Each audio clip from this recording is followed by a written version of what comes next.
I'm a fan of building up power with combos. Those kind of decks, if that's your style as well, hey, this first week of June season of Marvel Snap is going to be so much fun. In just a bit, I'll tell you which card you need to rotate into your decks to help you steal those cubes, especially in this first week of the season. It's an Eternals themed month, and we kick off the first week with two characters that in the movies were amazing together. But who are Thena and Gilgamesh? Well, they are members of the Eternals, an offshoot of humanity created 1 million years ago by the cosmic entities, the Celestials, as they tinkered with humanity's genetics. They were created to defend Earth with their superhuman powers and abilities from the grotesque deviants, who were also created by the Celestials. Due to their virtual immortality, Eternals have largely secluded themselves away from humans, with their godlike status forming the basis of various mythological figures around the world.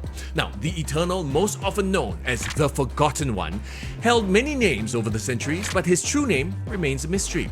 In his millennia of adventuring and monster slaying, he's used the names of, or been mistaken for, many heroes of myth and legend, including Hercules, Samson, and Gilgamesh. He's also been part of the Avengers. Now, in the Eternals movie, Gilgamesh has a very deep, caring relationship with Thena, which actually doesn't exist in the comics. In the comics, they're more like colleagues, two superpowered individuals in the same team.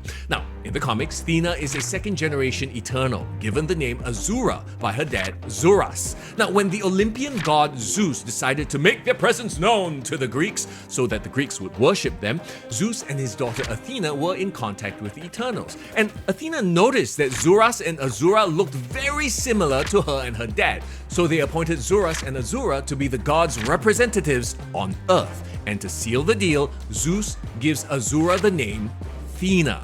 And unlike the movie, Thena's most consistent recurring relationship is actually a forbidden one with the warlord known as Crow, a member of the Deviants. In Marvel Snap, Gilgamesh is a 5-energy, 7-power card with the ability, on reveal, +1 power for each of your other cards in play with increased power. So that's like Black Bolt or Blink stats, but with the potential to really pop off in the right decks. I mean, really, he just needs 3 other cards that have increased power to get to 5-10, which is decent value, right?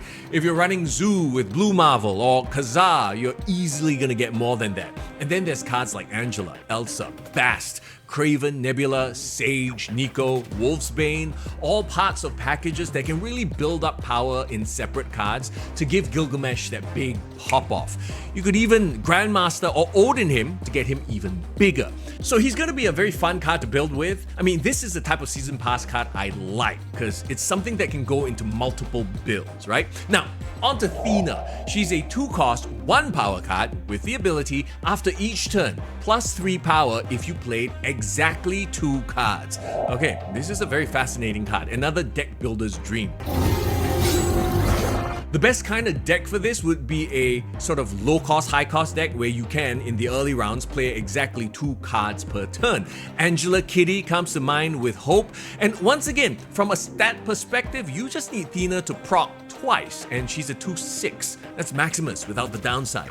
Now, let's talk about the dream scenario, the perfect hand. Just imagine this. Turn 1, Kitty Pryde. Turn 2, Angela. Turn 3, Kitty and Thena. Turn 4, Hope Summers and Kitty. Turn 5, Kitty and a 5-cost. Vision would be good because you can then move him around. Turn 6, Kitty and a 6-cost like Red Hulk or Doom. Dude, Thena would be a 2/13. Yes, you'd need the perfect hand for that, but the potential, right? Of course, you can't count on the perfect hand, and she's bad when drawn late, so she becomes a pretty RNG dependent card. Now, what I do like about her though, mind games. Yes, cards that sit on the board and can grow in power. Cards like Nebula, Sunspot, Havoc, and now Thena make it so much harder for your opponent to predict how much power to commit to a lane. And if they forget about these cards in their final calculations, which I've done countless times, right? You're gonna be stealing them cubes. And speaking of stealing cubes, there's one card that's gonna steal you so many cubes, especially in the first week of the season. I'll tell you what it is in a bit. But first, Thena comes to the spotlight caches with 2 Series 5 cards. Gladiator, not a bad draw if you don't already have him, and Grandmaster, who, even though he has such a strong ability, has kind of struggled to find relevance in the meta. Now let's talk about the tech card you should slip into your rotation, especially in the first week of the season, because he counters both Gilgamesh and Thena. He's Shadow King. Combined with Shang-Chi, oh, you're going to be wrecking these build-up power decks that I'm sure are going to be everywhere this week, because people are going to want to play the new cards, people like me, because